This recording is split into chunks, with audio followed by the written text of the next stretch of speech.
I still remember the way the envelope felt in my hands, thick, creamy, embossed with gold foil, too elegant for a family brunch, too formal for the way my daughter Leah used to talk to me. It read, "You are cordially invited to the union of Leah Ann Caldwell and Thomas R. Gaines."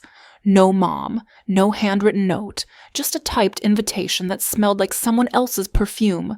Still, I showed up to her wedding in Napa, smiled, clapped, watched her kiss a man she met just 14 months ago, the same man who never looked me in the eye, the same man who weeks earlier had helped Leah prepare a new estate plan for our family's property in Oregon. The plan, she said, would streamline everything when the time came.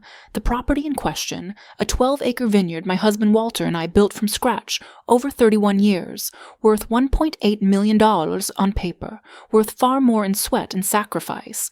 I had lived there since I was 28, and according to the new streamlined plan, I was now just a tenant at will. Whatever that meant, it didn't feel like home anymore. It was a Tuesday. I remember because I had just pulled a blackberry pie from the oven, Walter's favorite, even now, years after he'd passed. The sun was bleeding out over the vines when the knock came. I opened the door, expecting a neighbor. Instead, I got a woman in a navy pantsuit and a clipboard. "Mrs. Caldwell," she asked, "you've been served." She handed me a manila envelope. I laughed out of reflex. "What is this notice of reassignment of property access rights?" She replied monotone, effective immediately. Inside the envelope was a stack of legalese so thick I had to sit down just to breathe. The first line was in bold pursuant to the amended title transfer, dated June 17th. "Primary residence privileges for subject party Marjorie Caldwell are hereby revoked." My heart stopped. I flipped through it faster now. There it was in Leah's handwriting, her signature beside Thomas's. My daughter, the girl I'd nursed through asthma attacks, night terrors, and a vicious middle school phase. She'd signed me out of my own house. I called her immediately. Voicemail. I texted, "There's a woman here telling me I have to leave the property. Please tell me this is a mistake." She didn't reply until the next morning. One sentence, "Tom and I need some space to grow." No apology. No explanation. Just space. I slept in my car that night, parked down by the creek. I kept waiting to wake up from the nightmare, but dawn came and I was still cold, cramped, and alone.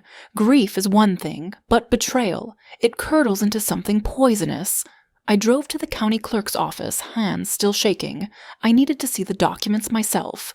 The woman behind the desk recognized me. "You're the Caldwell Vineyard widow, right?" she asked cheerfully. "Not anymore," apparently I muttered.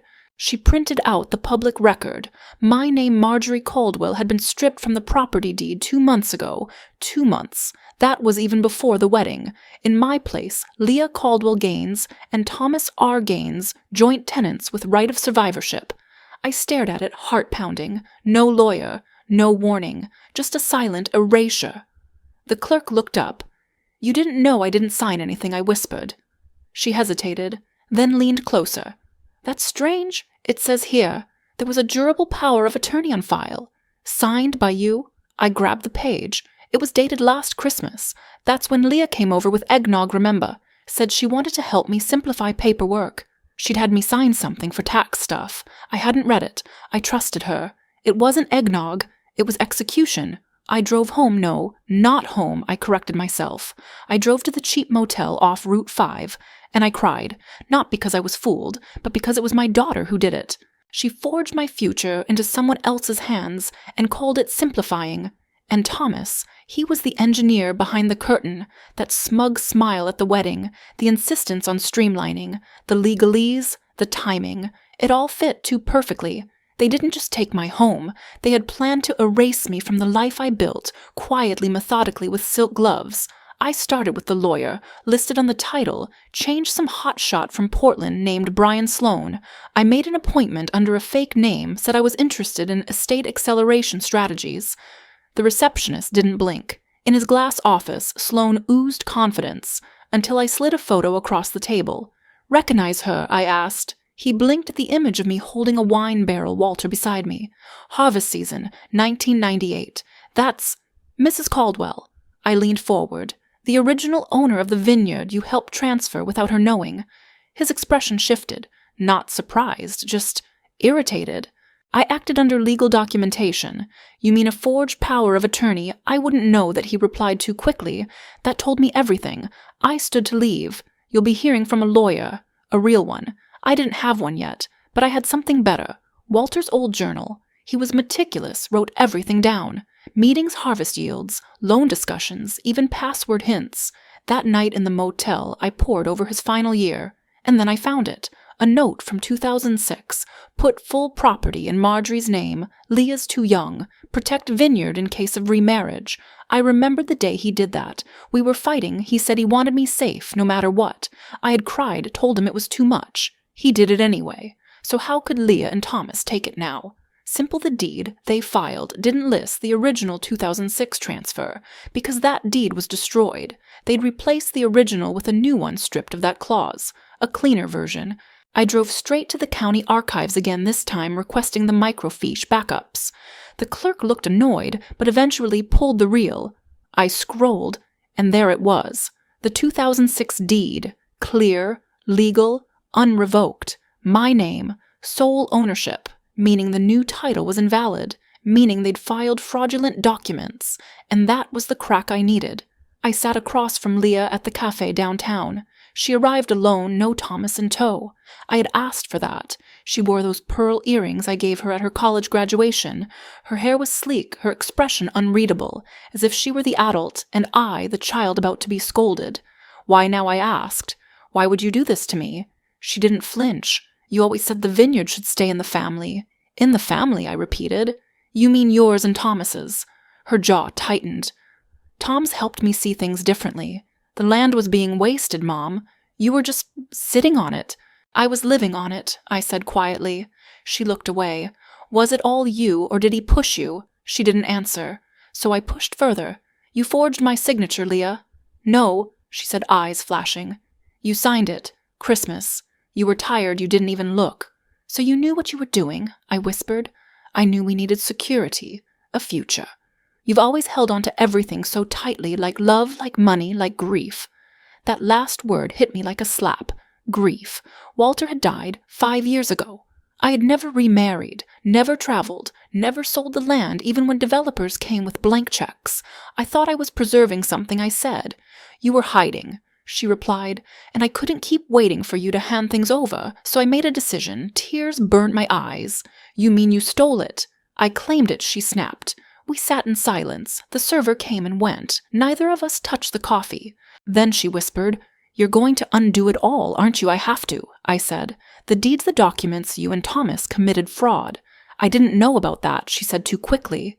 So he did it. She didn't answer. And right then I saw it. The hesitation, the smallest flicker of guilt. She hadn't signed away my life out of malice. She'd done it because she was scared. And Thomas, he'd fed that fear, stoked it, weaponized it, and she let him. I knew I needed undeniable proof, something Leah couldn't ignore, something Thomas couldn't spin, and I found it where he least expected his own smile. Walter had always insisted on hiring 2 photographers for events, one official, one candid. Leah's wedding was no different. I called the second shooter a young woman named Kelly who remembered me. I don't want the album, I told her. I want the raw files. She hesitated. There's one I didn't include in the set. It felt off. She sent it anyway.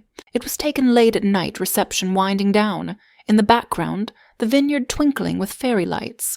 In the foreground, Thomas, holding a glass of scotch, laughing with his friend Greg. Greg the stockbroker I'd met once and instantly disliked. The audio was fuzzy, but Kali had caught it on video. Greg, you're basically set now, huh? Thomas smirking, 6 months, tops. She'll be in a retirement village, and we'll have the land up for rezoning. Prime property man. Napa's tapped out. This place goldmine. Greg and the mom, Thomas, already halfway out the door. She doesn't even know it. I sent the clip to Leah. No caption. She didn't reply for 3 days. Then a knock. She looked different, undone almost. Her nails were chipped, her eyes rimmed red. I didn't know she said. I swear. I didn't answer. I let her inside. She paced my motel room like a trapped animal. He said we needed the land for refinancing, that it would be ours forever, that you didn't care anymore. And you believed that I wanted to, she said, because if it was true, then I wasn't a thief. I nodded toward the stack of documents on the desk. You want the truth? It's all there. The 2006 deed, the fraud trail, even the county clerk's admission. She picked up the folder, hands trembling. So it was always yours. Still is. We sat in silence. Then she whispered, I'm going to help you take it back. That afternoon, we met Thomas at a cafe downtown my choice. He strolled in smug as always, until he saw Leah, and the manila envelope. What's this? He asked.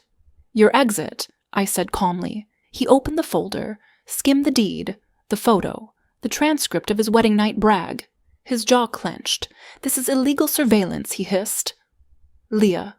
So was stealing my mother's land. He turned to her, suddenly charming. Babe. She stood. Don't. He looked at me. You don't want a legal war. No, I said I want a quiet retransfer. You'll sign it. No litigation. No press. You walk away with nothing, or I bury you in a fraud case. He paused. The mask slipped. He signed. It took 8 weeks to fully restore the title. 8 weeks of paperwork hearings, signatures, and cold legal process. But at the end of it, I was home. Home. Not a metaphor. Not a memory. A real place where my boots hit the soil every morning, and the air smelled of sun-warmed grapeskins. Leah moved into the guest cottage at her own request. She didn't ask to move back into the house. She didn't expect forgiveness. And for a while, we didn't speak much, but slowly she began to help. At first it was just small things, watering the vines, labeling jars in the cellar. Then one evening I caught her singing an old harvest song Walter used to hum under his breath. We made dinner together that night. She made the salad. I made the sauce. Neither of us cried, but both of us were trembling. I let him in, she said softly. And once I did, I didn't know how to say no. I nodded. He made you feel small, so you tried to feel powerful. Her eyes welled. He said you didn't love me enough to leave me anything, and you believed him. She looked down. I wanted to. I didn't say anything for a while. Then I reached into the kitchen drawer and pulled out a letter, sealed yellowing with age. Walter's handwriting. I was saving this, I said, but maybe now's the time. She opened it. Inside, Walter had written, to Leah, if you ever doubt it, this land will always be part of you, not because of blood, but because of sweat. You earn your inheritance by standing on it, not signing for it. She wept. We both did. The vineyard hasn't changed much. Grapes still grow slow. Sun still sets low. But something's different now. Leah walks the rows like she belongs there, not because someone handed it to her, but because she fought to return. We haven't spoken Thomas's name in months. Sometimes the past isn't something you bury. It's something you grow through. What would you have done if you were her? Leave a comment. Your story could be the one that helps someone else wake up.